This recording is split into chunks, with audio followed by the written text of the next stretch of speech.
at 3, we're going to do a timer for 1 minute. And kailangan po, remember your verse, no, wala repeated po. Para yung after, nalabas po yung after eh.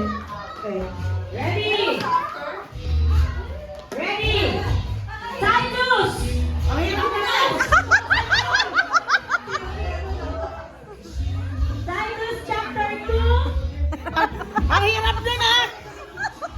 Titus chapter 2 verse 7. Naku, matindi tong kalaban mo.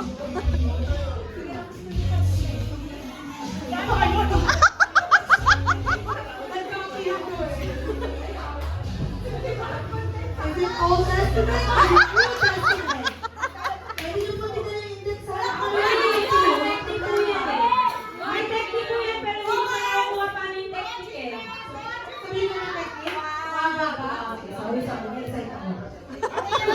Basta importante, Titus chapter sino 2 verse 7. is it Old Testament or No, New man's yun. Testament? Oh no, that's the reason. No, Precious. 6 seconds, ayun na. And you yourself must be an example to them by doing good works of every kind. Let everything you do reflect in the integrity and seriousness of your teaching. Yeah!